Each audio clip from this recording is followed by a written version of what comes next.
اس آیت شریفہ میں اور اس رکوع میں ہجرت کا تذکرہ ہے۔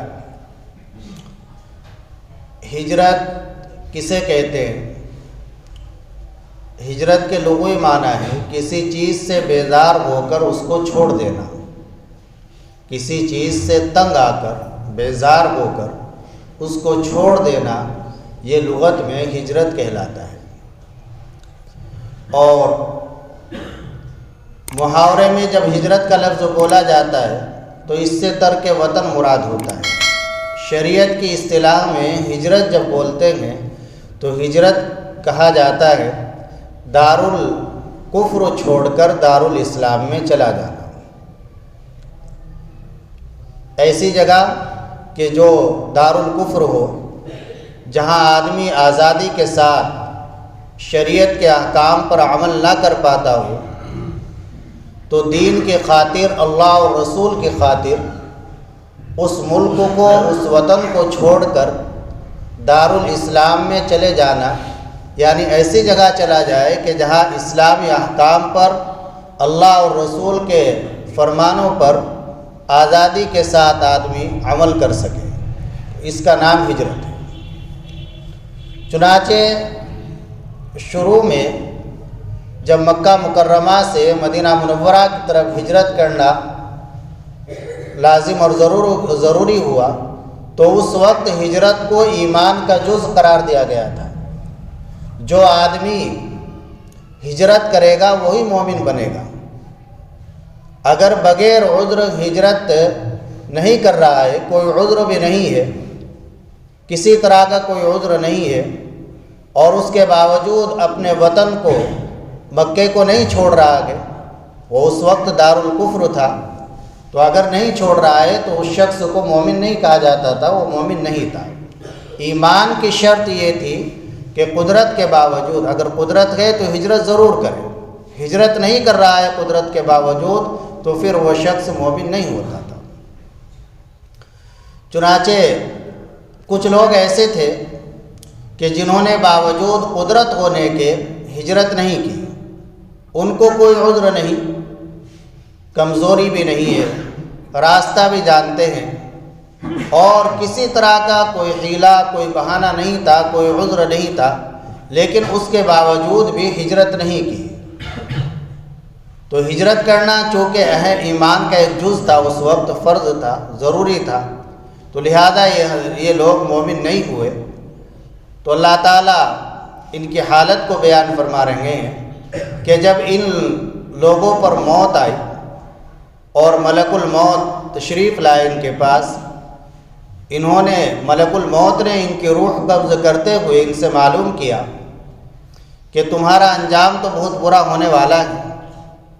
فیما کنتم، تمہاری دینی حالت کیا تھی، کس چیز کو تم نے چھوڑا گے، کس پر عمل کیا گے، کیا وجہ رہی کہ تم نے ہجرت جیسے ایمان کے اہم جز اور اہم فریضے کو ترک کیا؟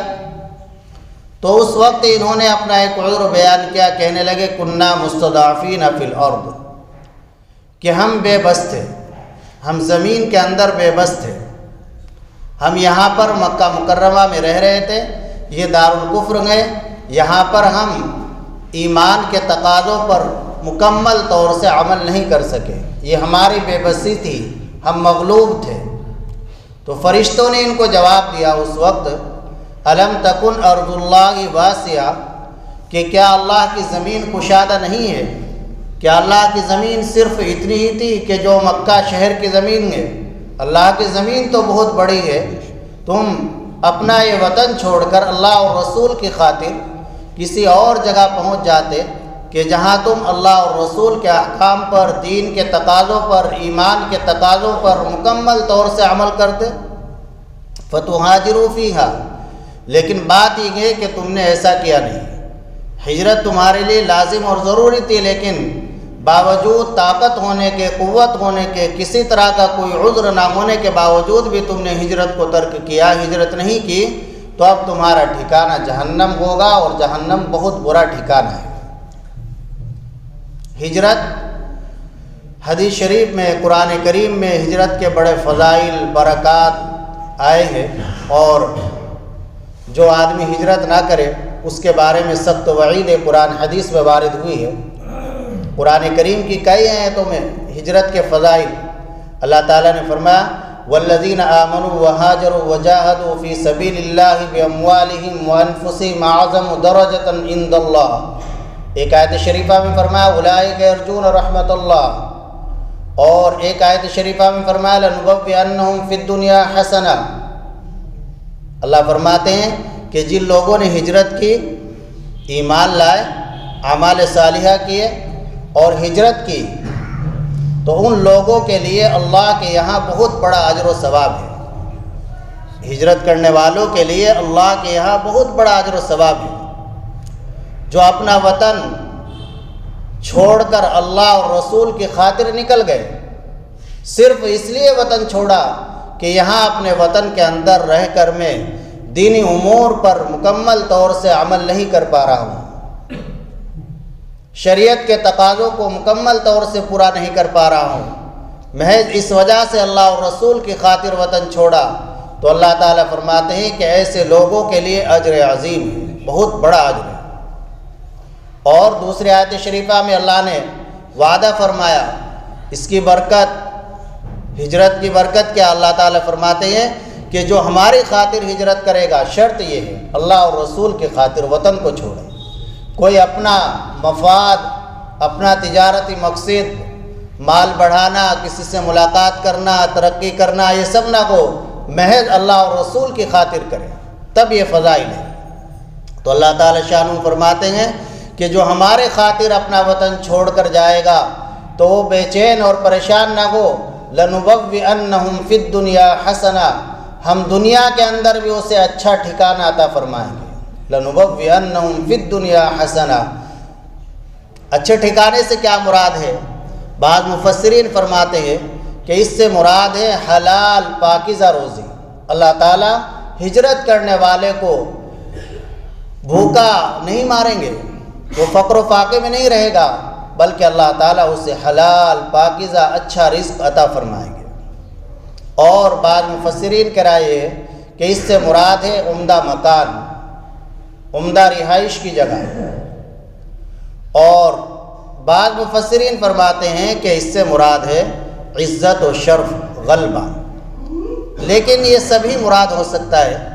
اللہ تعالیٰ شانہ ہجرت کرنے والے کو جو اللہ اور رسول کی خاطر اپنا وطن چھوڑ کر جا رہا ہے، جہاں وہ پیدا ہوا ہے، وطن ہر انسان کو عزیز ہوتا ہے، لیکن اس نے اپنی مرضی پر اللہ کی مرضی کو ترجیح دی اور اپنے نفس کو اللہ اور اللہ کے رسول کی خاطر ذبح کر دیا، قربان کر دیا، سب کچھ اپنا چھوڑ کر اللہ کے لیے چل دیا، تو اللہ تعالیٰ ایسے شخص کو یہ سبھی چیزیں عطا فرمائیں گے۔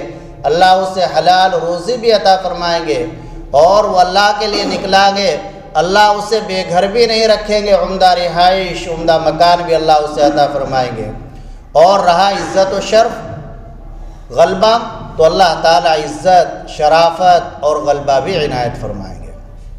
چنانچہ حضرات صحابہ کرام رضی اللہ عنہم نے ہجرت کی، اور ان سے پہلے انبیاء کرام علیہ السلام نے ہجرت کی، تو آپ کسی بھی ہجرت کرنے والے کا حال دیکھ لیجئے، اللہ تعالیٰ نے کسی ہجرت کرنے والے کو پریشان نہیں رکھا، بے گھر نہیں رکھا، سب کو اللہ نے جو وعدے فرمائے ہیں وہ ہر ہجرت کرنے والے کو ملے ہیں۔ اچھا ٹھکانہ بھی ملا گے، اچھی روزی کا بھی انتظام ہوا ہے، اور شان و شوکت، عزت و شرف اور غلبہ بھی اللہ نے عنایت کیا ہے۔ حضرت ابراہیم علیہ السلام کا وطن ہے عراق، انہوں نے اللہ اور رسول کی خاطر اللہ کی خاطر وطن کو چھوڑا اپنے، اور ملک شام پہنچے، تو وہاں ملک شام میں اللہ تعالیٰ نے ان کو ہر طرح کی عزت، شان و شوکت، غلبہ عنایت فرمایا، ہر طرح کا عمدہ ٹھکانہ اللہ نے عطا فرمایا، حلال رزق عطا فرمایا۔ حضرت موسیٰ علیہ السلام نے مصر کو چھوڑا، ملک شام تشریف لے گئے، تو اللہ نے انہیں بھی یہ تمام نعمتیں عطا فرمائی۔ اللہ نے انہیں عزت، شرف، غلبہ، رزق اور عمدہ رہائش، یہ سب چیزیں اللہ نے عطا فرمائی۔ نبی پاک صلی اللہ علیہ وسلم نے مکہ مکرمہ کو چھوڑا اللہ کی خاطر، دین کی خاطر، حالانکہ مکے سے آپ کو بڑی محبت تھی. جب آپ ہجرت فرما رہے تھے تو اس وقت رو رہے تھے کہ اے میرے وطن، مجھے تجھ سے بڑی محبت ہے، اگر یہ کافر مشرک مجھے مجبور نہ کرتے نکلنے پر تو میں اے وطن عزیز تجھے ہرگز نہ چھوڑتا. لیکن چونکہ یہاں رہ کر اللہ کے احکام کو مکمل طور سے ادا کرنا اور ان کی ترویج کرنا، تبلیغ کرنا بظاہر فی الحال مشکل نظر آ رہا ہے، اس لیے میں اللہ کی خاطر ہے وطن عزیز تجھے خیر آباد کہہ کر جا رہا ہوں. تو اللہ نے سب کچھ نوازا.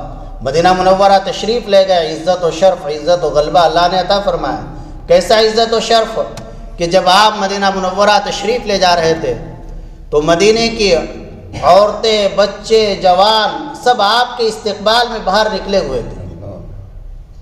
اور مدینہ منورہ کے اندر جیسے ہی آپ کا قدم مبارک رکھا گیا تو مدینے کے اندر جو روشنی اور نورانیت اس وقت رونما ہوئی تو اس سے پہلے کبھی اس طرح کی روشنی اور اس طرح کی نورانیت نہیں دیکھی گئی.